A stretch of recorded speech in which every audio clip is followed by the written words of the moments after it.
Olá, nós do canal O que Rola na Geronto estamos aqui em mais uma gravação para discutir um assunto interessante, importantíssimo e com uma pessoa extremamente importante e competente no assunto que vai ser discutido.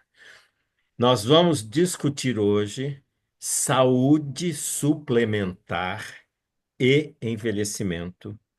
E estamos com a professora Gilmara Espino, que veio gentilmente para discutir este assunto tão importante que vai ser tema da nossa conversa.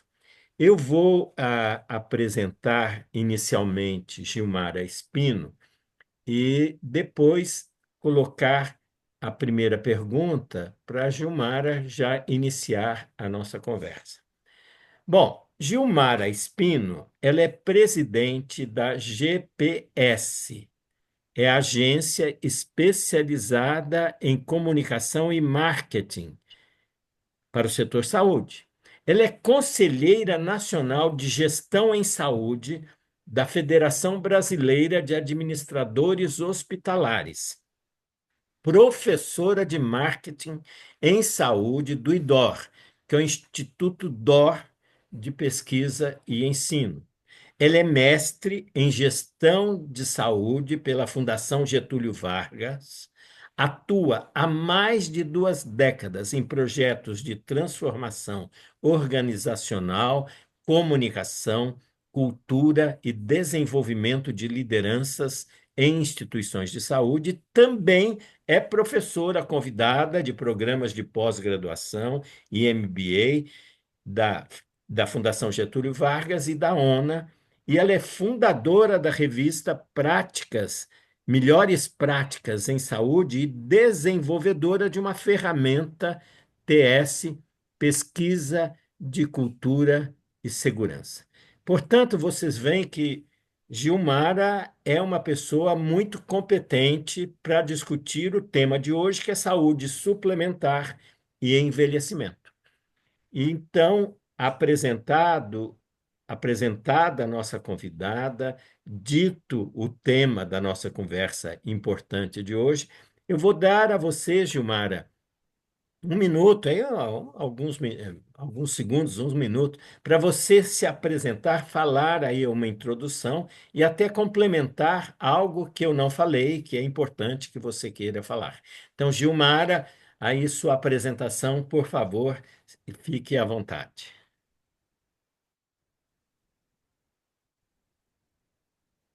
Sérgio, muito obrigada. Obrigada a você, obrigada, Marília. É um prazer, é uma honra grande estar aqui no canal de vocês há 8 anos discutindo o que é relevante para o mercado.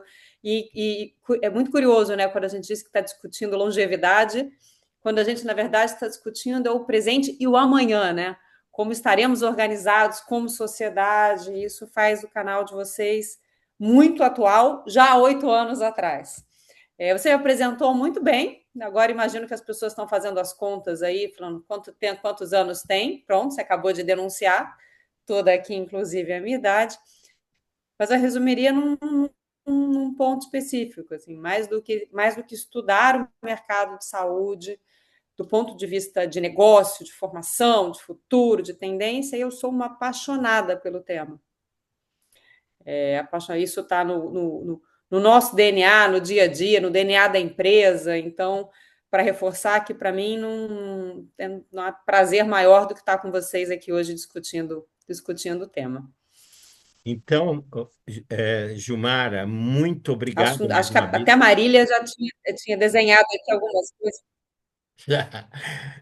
Muito obrigado mais uma vez aqui de público pela sua disponibilidade. Eu já queria iniciar a discussão, né, da saúde suplementar e o quanto o envelhecimento vai estar implicado aí na saúde suplementar, fazendo a você a primeira pergunta, não é? Segundo o Instituto de Estudos de Saúde Suplementar, que foi recentemente publicado, houve aumento do crescimento de beneficiários de planos de saúde na população 50 a mais. E lógico que a gente está falando, o canal é de 60 a mais, mas 50 a mais, os idosos estão incluídos nessa população 50 a mais. Entre 2015 e 2025, portanto, em 10 anos, houve um aumento importante nesses beneficiários dos planos de saúde. O que que isto significa? Que importância tem isso, aumentar dessa forma o número de pessoas mais velhas na saúde suplementar? Esse dado é importantíssimo, porque ele vai revelar uma série de implicações que vão ser discutidas depois pelos representantes das operadoras no que se refere a custo, ao resultado operacional das operadoras, mas a gente precisa tomar um cuidado com esse número e entendê-lo dentro de um contexto, né? Então, sim, de fato, houve um aumento de cerca de 20% na quantidade de beneficiários de planos de saúde, ou seja, a carteira dos planos de saúde está envelhecendo numa proporção significativa. Mas, se nós compararmos como tem crescido, envelhecido a população brasileira, a proporção é maior. Então, a gente tem, por exemplo, dados aqui, falando em números absolutos, né, em percentual absoluto. A gente vai ter, por exemplo, dados aqui de 2022 do IBGE, mostra que a população em 12 anos, dados de 2022, é a 57,4%. O que significa, Sérgio Marília? Assim, eu gosto de pensar na metáfora, é como se a gente tivesse, como se tivesse uma escada rolante descendo e você subindo a escada rolante. Só que se a velocidade da escada rolante é mais rápida daquela que a gente sobe, até dá a impressão que a gente está subindo, mas o que a gente está fazendo é perdendo terreno. Então, ainda que a gente tenha, assim, de fato, tido envelhecimento na carteira, na carteira de beneficiários dos planos de saúde, a gente ainda tem uma população muito grande, que é usuário exclusivamente do SUS. 3 em cada 4 brasileiros acima de 50 anos são usuários exclusivamente do SUS.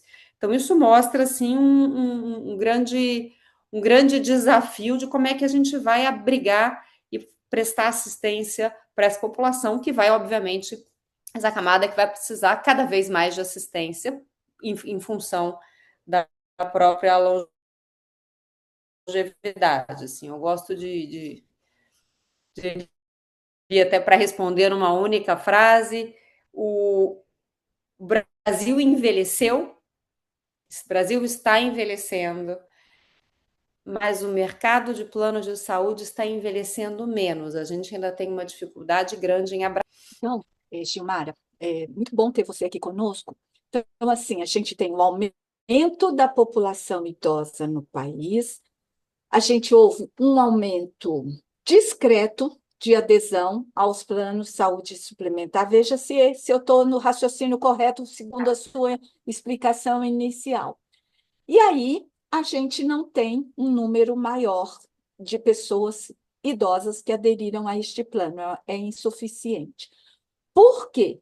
Qual é o X da questão? E depois eu complemento a pergunta. Por que que tem essa divergência, essa diferença da escada rolante descendo, mas e não está dando certo? O que O que é que acesso pega? da população mais velha a planos de Uhum. saúde é difícil. Ah, boa.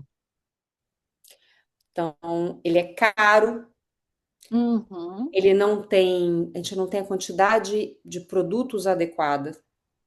Ou seja, alguns uhum, planos simplesmente você não consegue, ainda que esteja, ainda que tenha dinheiro para pagar, você não tem oferta de produtos disponível para uma parcela importante. Você tem regiões que não sequer são atendidas por plano de saúde.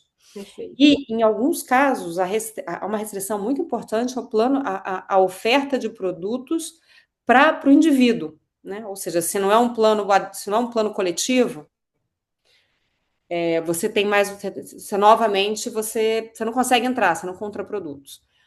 O mercado, de algum jeito, foi se organizando e você até tem ofertas, produtos de operadoras dedicadas exclusivamente para o público um pouco mais velho. mas ainda assim é restrito, você tem algumas. A rede credenciada é limitada, então você tem uma série de dificuldades para que eles possam entrar. E, obviamente, a questão do preço aqui para reforçar. Então, mediante esse cenário, você acha que tem algum caminho possível de conciliação entre saúde suplementar e SUS? Haveria alguma grande estratégia de aproximar essas duas realidades ou de absorver? Não sei, eu queria ver o que você pensa em relação a isso, e o Brasil vai envelhecer cada vez mais. A gente espera lá nos anos 2055, 60, o dobro da população idosa. Então, a gente está falando com uma moçada que ainda hoje está com 30 anos. Não é?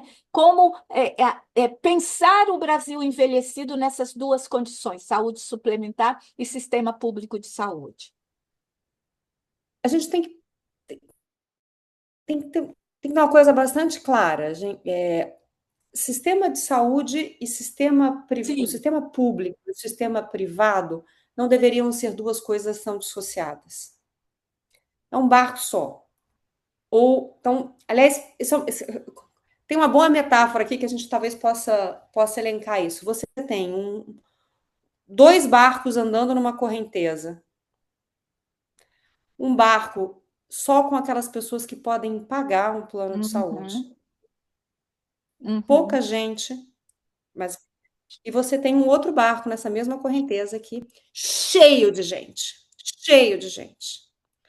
A solução precisa ser pensada como um terceiro barco, em que público e privado exatamente trabalham de uma forma mais unida. E aí você tem um montão de coisas que você precisa pensar nesse sentido, porque não dá para pensar de forma dissociada, de que sim, à medida que a gente vai envelhecendo, como gerador de custo para plano de saúde, isso aumenta, assim, são dados comprovados, a partir de 59 anos, um beneficiário de plano de saúde gasta o dobro do que gastava uma população que vinha de 50 a 58. O custo é muito mais alto. Então, você tem que pensar, por um lado, custo, você tem que pensar atenção primária. Como a gente pensa dentro do modelo privado, um atendimento mais preventivo. Como a gente casa essas coisas, como a gente reduz o custo lá na frente. Então, como a gente consegue garantir para a população mais idosa uma linha de cuidado mais completa. Porque não adianta você ter um plano que tem um custo mais barato, que consegue botar essa população aqui para dentro do sistema, mas a hora que a coisa complica, ele não tem sair dali, tem que ir para o público. Né? Então, esse equilíbrio tem que ser pensado em conjunto. Legislação, o próprio sistema de mutualismo, como é que a gente vai trabalhar isso nessa população que você bem colocou, que está invertendo na pirâmide etária? Nossas contas, o sistema de saúde privado foi feito para atuar tendo como público aquela população que trabalha, que está localizado nas grandes metrópoles e que pode pagar. Essa não vai ser a realidade brasileira. Então, isso tem que ser repensado. O nosso sistema de financiamento tem que ser repensado. E não dá para pensar isso sem estar botando esses dois atores numa mesma sala. E eu acho que isso tem acontecido. A gente tem visto algumas iniciativas do sistema público, enfim, dessas conversas que eu acho que está evoluindo. Gosto de pensar que sim, viu, Marília? Não sei você, o que você acha? Acho que você ficou sem microfone, Marília. E às vezes a gente pensa que eles são divergentes, mas são congruentes. Então, tem que ver. Esse barco que precisa ser mais. Esses dois barcos precisam ser mais equilibrados. Eu penso que a gente tem grandes desafios e eu acho que conversa é um início bom para começar nas soluções do problema. Mas Sérgio está aí com o microfone aberto querendo perguntar. Fala, Sérgio. Não, sem dúvida. E essa questão de todos no mesmo barco é uma coisa que tem que ser muito bem colocada e discutida, porque o financiamento, a gente não tem dinheiro sobrando assim, e o financiamento tem de ser eficiente, eficaz. Então, Gilmara, eu quero te perguntar o seguinte: quais são os desafios que a saúde suplementar tem para atender um país que tem uma profunda desigualdade social e também geograficamente extremamente complicado e que impacta isso tudo, né? A desigualdade social, as diferenças geográficas impactam diretamente na saúde da população idosa. Quais são os desafios, então, da saúde suplementar frente a isso?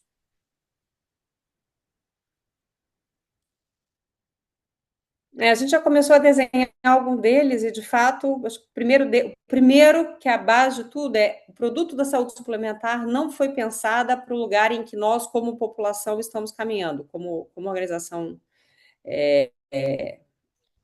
de trabalho, de idade, esse novo perfil demográfico não foi pensado para isso. E esse é um desafio, né? Como é que a gente vai encarar?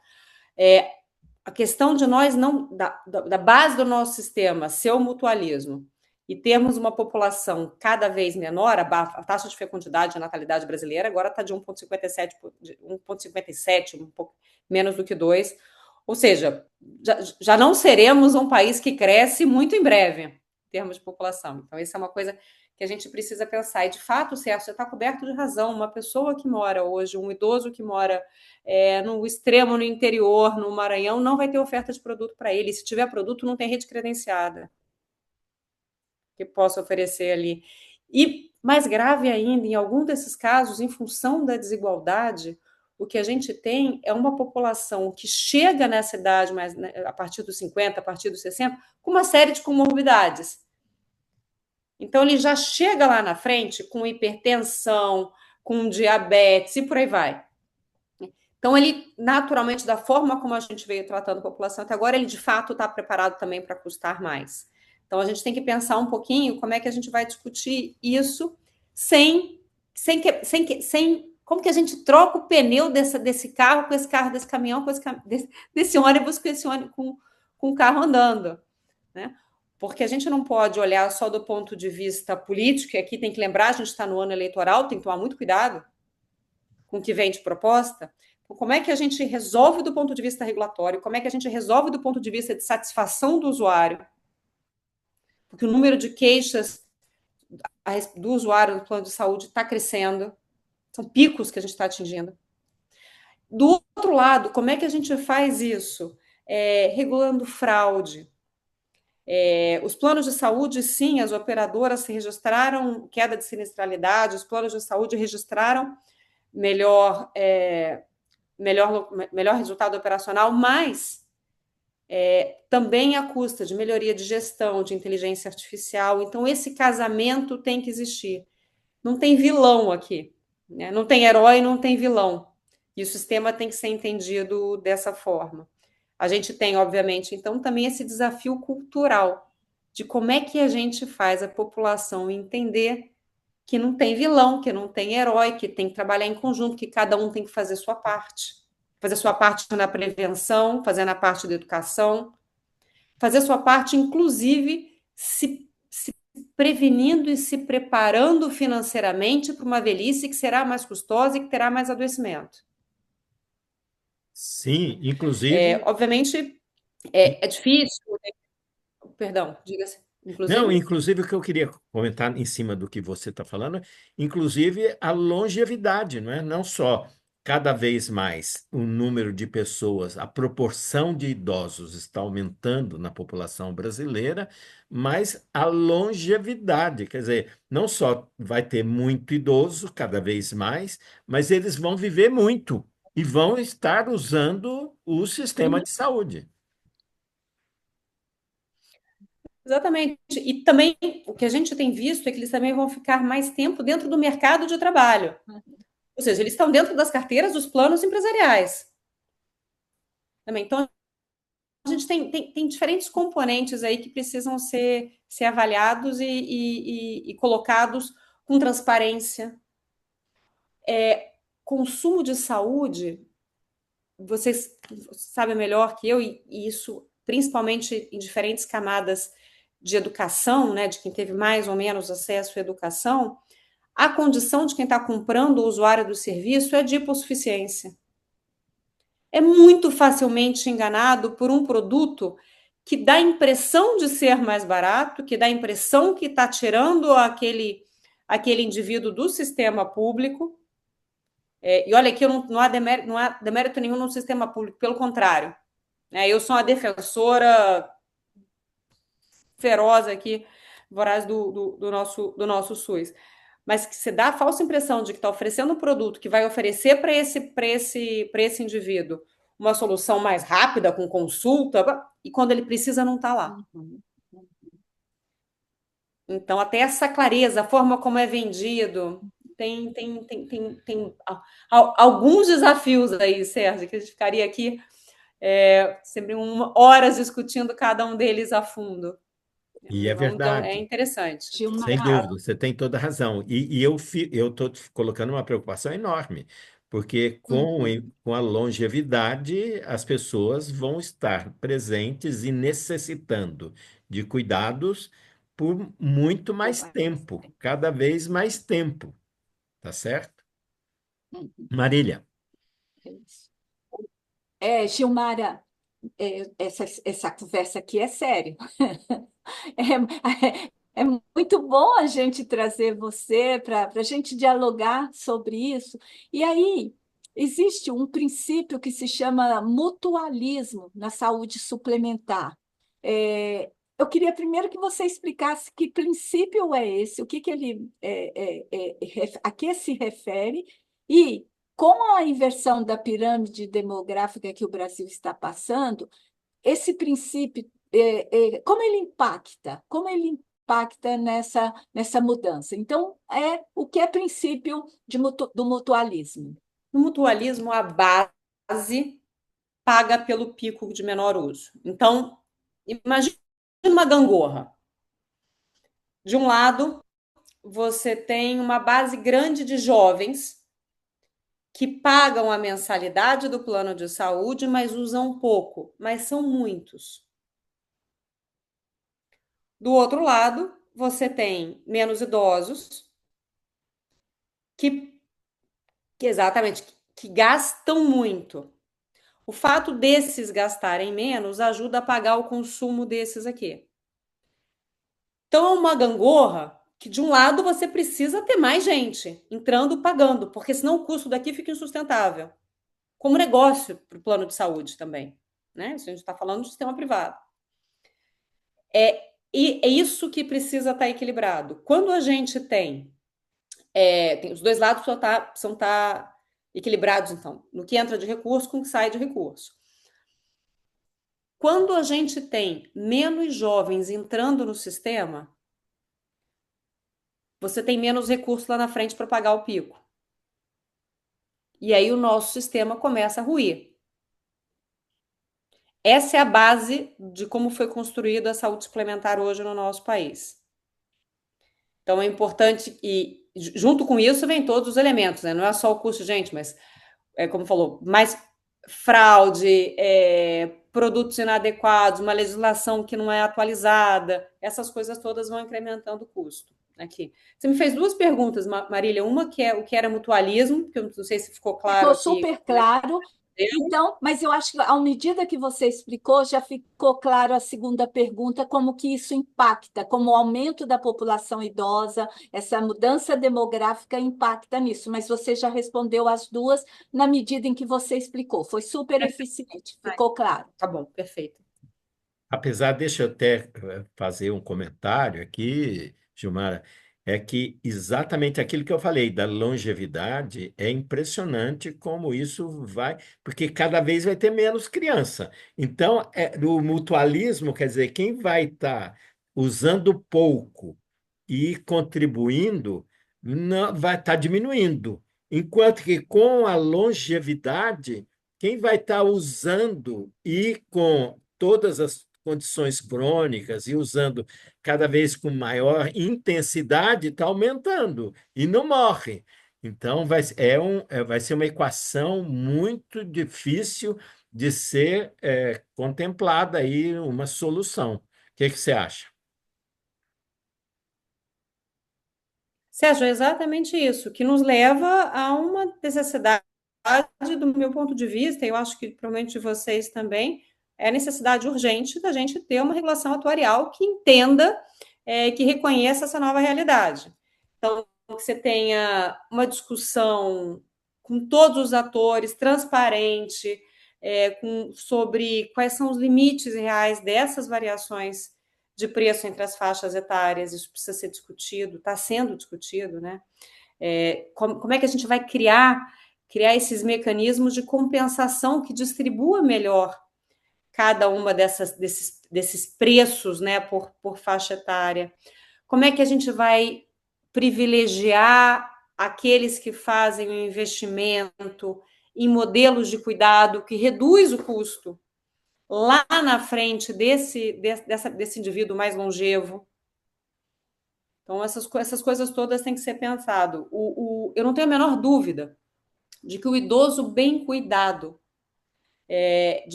cuidado de forma preventiva, vai custar menos, quer dizer, a frase quase ser óbvia, né? Vai custar menos do que o idoso em crise. Mas se a gente não faz nada, se a gente não tem um trabalho, um trabalho bem pensado, contínuo, o indivíduo ele vai estourar lá na frente para o sistema altíssimo, altíssimo. Sem dúvida, sem dúvida. Essa é uma discussão que é para a próxima década aí, para resolver essa situação. E todo mundo, como você falou, todo mundo tem que estar junto discutindo a solução dessa equação, muito importante. Eu queria colocar uma outra questão aqui, Gilmara, que é o seguinte: em 2025, teve muita reclamação de consumidor contra os planos de saúde. E nesse ano, 2025, as reclamações atingiram o maior nível dos últimos 12 anos. Foram quase 35 mil queixas registradas, segundo a Senacom, que é a Secretaria Nacional do Consumidor. A principal fonte de insatisfação, a principal queixa, 76% dos casos era negativas de cobertura. Ah, não, não tem direito, esse plano não dá direito a isso, etc. O que isto significa, essas reclamações e como solucioná-las, para os clientes dos planos de saúde e para a própria saúde suplementar, que tem de ser eficiente, né?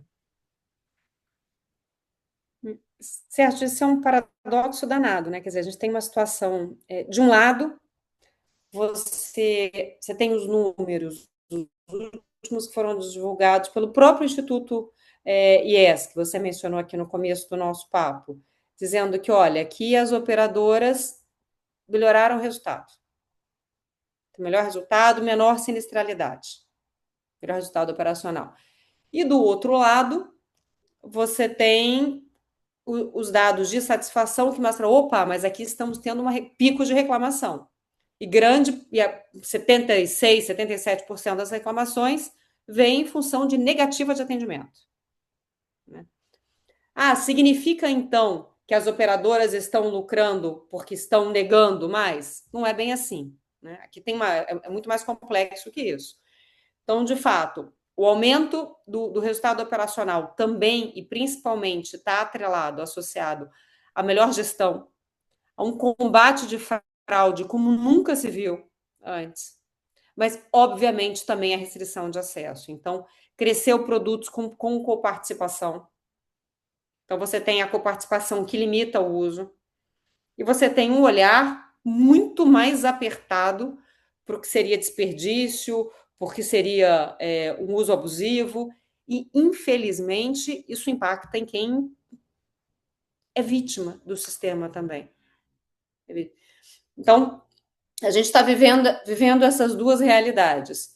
E, infelizmente, nessa briga, como o consumidor é quem fica mais desprotegido, né? Porque quem já precisou de um serviço de saúde precisa disso com urgência, isso não espera, uma cirurgia não espera. Sabe o sofrimento que é ter que estar aguardando pela liberação do material, a liberação de uma guia de internação. Então, a gente, de fato, tá vivendo esse momento. O que reforça um dos temas que a gente discutiu anteriormente. No momento da compra, a gente tem que saber o que está comprando. Então, cuidado com que tipo de produto está sendo oferecido. Eu me assusto, vira e mexe, me perguntam, eu estou aqui montando uma empresinha, 3, 4 pessoas, porque é mais barato do que se eu estivesse entrando por num plano de saúde aqui de um coletivo. Espera um pouquinho. Já parou para pensar como é feito esse reajuste? Né? Como é que vai ser quando você de fato precisar Então você está entrando numa bolha. E esse tipo de esclarecimento, quem compra não sabe, muitas vezes. Por isso que o trabalho que vocês fazem aqui, Marília, Sérgio, nesse tipo de discussão, tem um valor espetacular. Poder discutir as complicações do sistema, para que cada um tenha um pouquinho mais de. Mas cada um precisa fazer a sua parte. O governo precisa fazer a parte. O sistema privado precisa fazer a parte dele. As agências fazem a parte dela. Mas a gente, como consumidor, também tem que ter um pouquinho mais de consciência. Cuidado. Educação, cuidado. Então, essa assim, é um quebra-cabeça difícil de montar, mas a gente acredita, né, Sérgio, que vai dar certo, que vai ser montada. Por isso que a gente está aqui discutindo isso. A gente acredita que tem jeito nesse. Exatamente. E Marília, por fim, deixa eu só comentar Gilmara, isso que nosso tempo a já Gilmara está falou, um aqui minutinho só. dando. Como garantir a proteção e acesso do consumidor? Sim, por favor. Não, Marília, um minutinho. Gilmara, é exatamente isso que você está falando. Isso. Sérgio está com a internet meio oscilante, então às vezes demora, dá um delayzinho para ele nos ouvir. Sérgio, você consegue falar? Não, pode Ele acha que seguir, agora ele Marília, pode foi seguir. Tá interferindo, sim, pode seguir. Então fala você, Marília. para ele, acho que ele realmente está congelado aqui.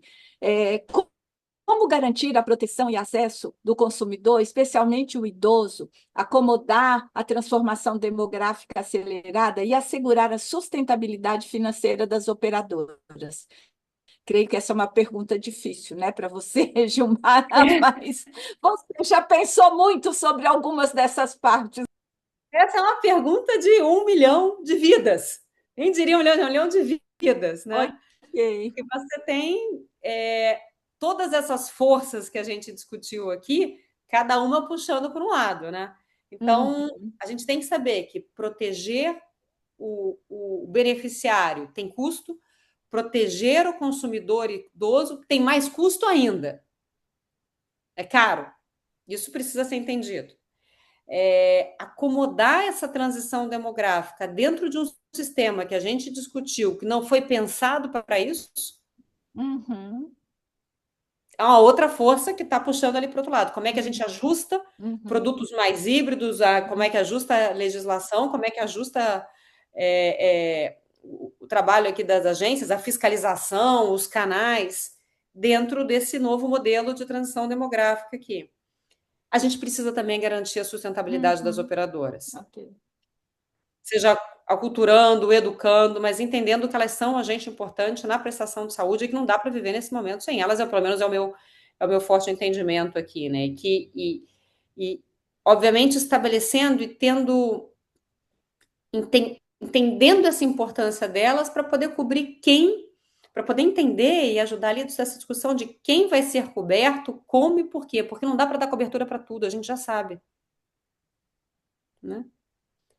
Então, quais são os custos de novos tratamentos, quem aprova, como aprova, tudo isso tem que estar claro, porque senão, de novo, desequilibra a gangorra, não é nossa gangorra da sustentabilidade ali.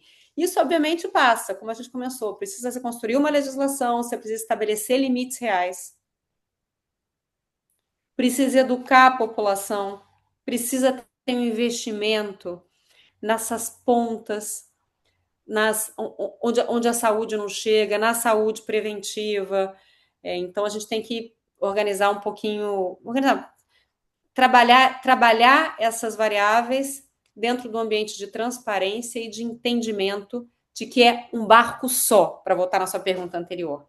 Não é o barco da saúde privada, não é o barco da saúde pública, é um terceiro, em que eles trabalham juntinhos abraçando a todos. Mas, sem sombra de dúvida, Marília, essa pergunta aí é de 1 milhão de vidas, é de 1 milhão de vidas. Gilmara, mesmo porque nós temos Acho que o Sérgio voltou. mesmo porque o SUS é universal.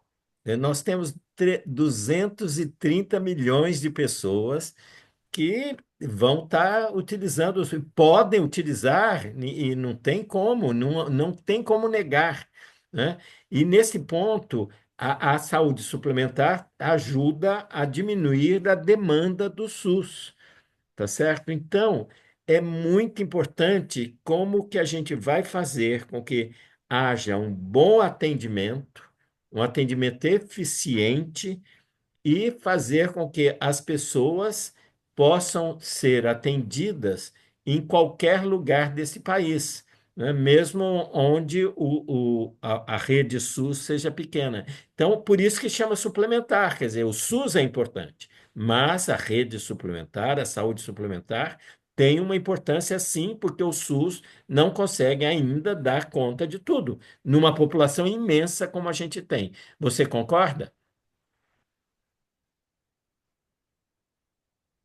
Eu concordo, eu chamaria isso que você exatamente a descritiva que você deu como honestidade. A gente tem que olhar para o setor com honestidade, entendendo as limitações de cada um e a complementariedade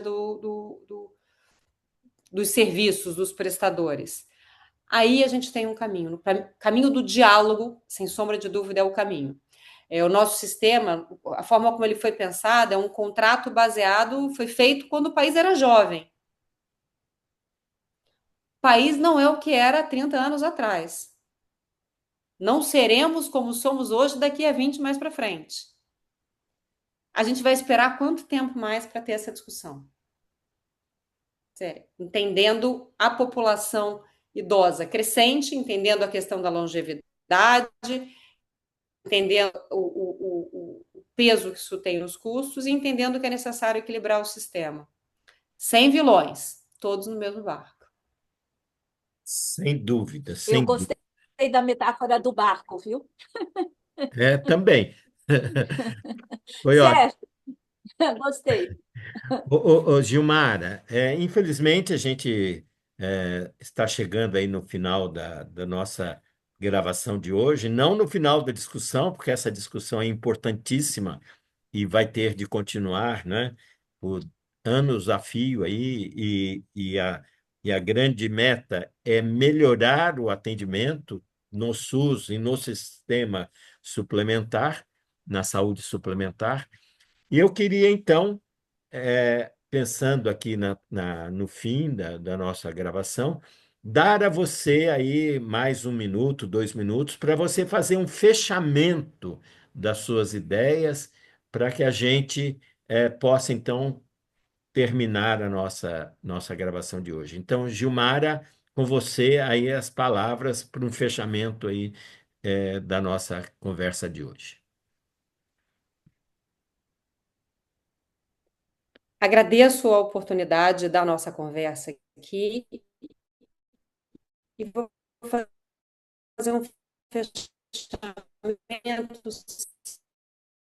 saindo um pouquinho da questão dos planos de saúde, porque enquanto uma coluna sobre violência contra os idosos. Uhum, E não falava da violência física, uhum, falava da violência que é da violência pessoal, que é tirar o idoso das, a gente precisa entender e olhar para o idoso, olhar para a longevidade como um indivíduo uhum, ativo que tem o direito de escolher e tem o direito de uhum, estar incluído no sistema.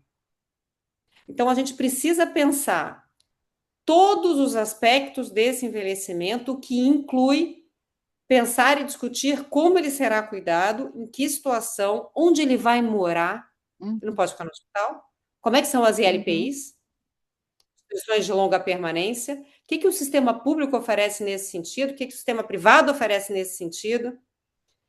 Então, a saúde do idoso vai muito além dele estar ou não estar coberto por um plano de saúde. E é uma violência a partir dos 50, a partir dos 60, a partir dos 70, quando mais se precisa se sentir Uhum. desamparado. Então, com a oportunidade aqui da fala final, eu diria: vamos discutir isso. Vamos trazer isso para dentro de casa, para conversar com os filhos. Uhum. Vamos entrar nos planos. Se o sistema, pelo menos, se a saída de curto prazo for aderir a um plano de saúde, que faça isso mais cedo, que faça isso com consciência, Uhum. enquanto os demais poderes aqui estão discutindo um pouquinho do nosso futuro. Perfeito. Tá bom? Tá ótimo. Tá ótimo. Maravilha. Sérgio, Marília, de novo, muito obrigado. Sigo aqui à disposição de vocês. Parabéns pelo programa. Obrigada. Gilmara, excelente a sua colocação, essa colocação final, foi muito feliz. Uhum. É como você disse, nós estamos aqui reiterando.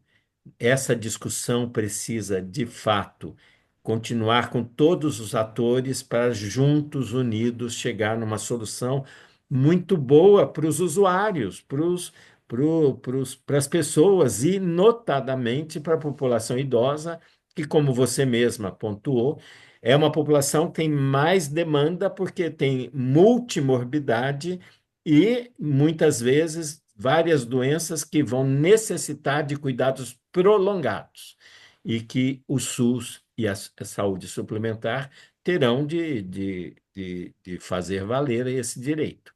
Então, a gente queria te agradecer muito, muito mesmo, essa sua disponibilidade de vir discutir um assunto tão importante para a população brasileira como um todo. E antes de acabar, eu queria perguntar, Marília, você tem alguma coisa a dizer para a Gilmara?